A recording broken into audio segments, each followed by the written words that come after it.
Life in my late 30s with 2 young children feels like a never-ending marathon.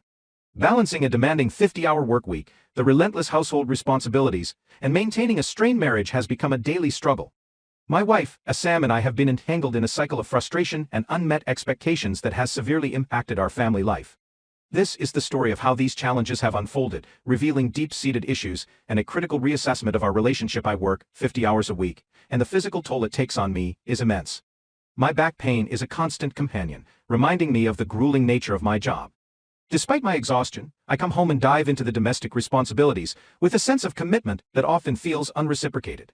Cooking dinner 4 to 5 times a week is not just a chore, it's an act of dedication to my family's well-being.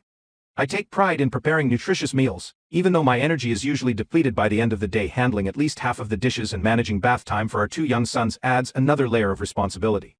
This means juggling between work, household chores, and parenting duties, all while battling my chronic back pain. Sam's share of household chores is meant to balance this load, but her chronic inability to adhere to a schedule has only exacerbated the problem. Sam's struggle with time management and her tendency to procrastinate have created a recurring pattern of chaos and frustration. Her inability to keep up with daily routines often results in me picking up the slack, which only intensifies my stress and physical discomfort. It's not just the logistical burden, but the emotional weight of feeling like I'm carrying the entire load of our family's needs. This pattern of dysfunction has become a source of deep frustration. It's not uncommon for me to come home, cook dinner, and find myself waiting for Sam to finish eating while she's distracted by her phone. Her inability to keep track of time means that bath time and bedtime often get delayed, disrupting our son's routines and adding to the chaos. A couple of days ago, after a particularly grueling 10-hour workday, I came home and prepared a meal for the family.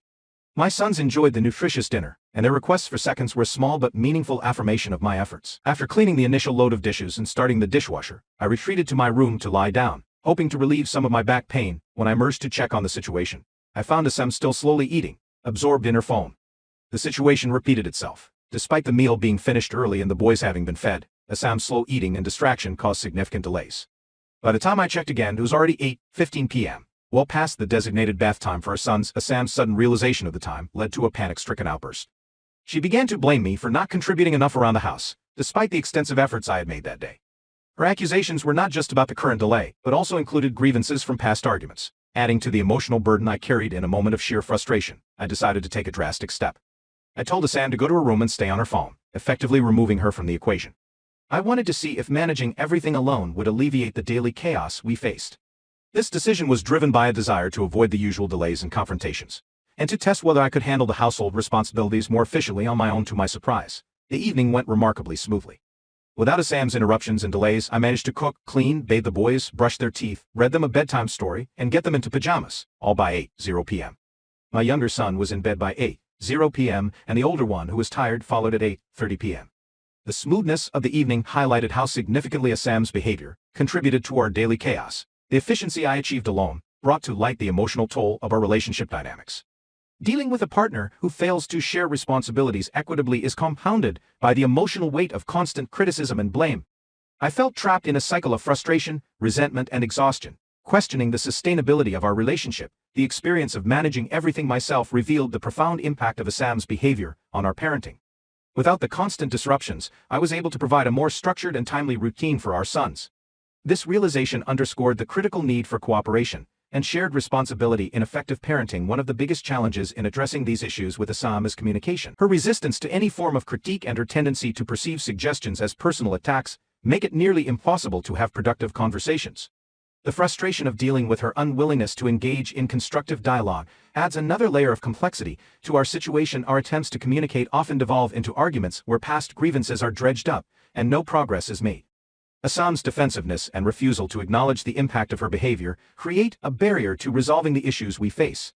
This ongoing frustration and lack of effective communication have left me feeling isolated and powerless. Given the current state of our relationship, exploring different strategies for resolving these issues is crucial. Seeking couples therapy could provide a neutral space for us to express our concerns and work towards finding mutually acceptable solutions. Therapy might help us navigate the communication barriers and find a path forward. Additionally, prioritizing self-care is essential. Managing my own well-being, both physically and emotionally, is vital for maintaining the strength to navigate these difficulties. Finding ways to address my back pain, ensuring I have time to rest, and seeking support for myself can help manage the stress of the situation. The recent experiences have led me to a profound reevaluation of our relationship. The efficiency and ease I experienced when handling everything alone have made me question whether our partnership is fulfilling its intended purpose. It's essential to assess whether our relationship can improve through changes in behavior and communication, or if it's time to consider more significant decisions about our future. The realization that I could manage everything alone so effectively has cast doubt on the necessity of our partnership. It has made me wonder whether the emotional and physical toll of the relationship is worth enduring if the partnership itself isn't functioning as it should. Regardless of the outcome of our relationship, the well-being of our children remains my top priority. Ensuring they have a stable and supportive environment is paramount. This may involve finding ways to manage co-parenting effectively, even if it means making difficult decisions about the future of our marriage. Navigating the complexities of work, parenting, and a troubled marriage requires resilience and a willingness to confront difficult issues head-on. My experience has highlighted the challenges of balancing these responsibilities and the impact of chronic issues on both my emotional and physical well-being. The path forward will require careful consideration and effort from both of us. By focusing on open communication, shared responsibility, and self-care, I hope to find a resolution that supports both my well-being and the well-being of our family. The journey ahead involves seeking solutions, improving communication, and considering the future of our relationship, all while prioritizing the needs of our children and my own health. This ongoing process of addressing these challenges is not straightforward. It requires a willingness to confront difficult truths, explore potential solutions, and make tough decisions about the future. By remaining focused on the well-being of our family and seeking ways to improve our situation, I hope to navigate this challenging period with resilience and determination.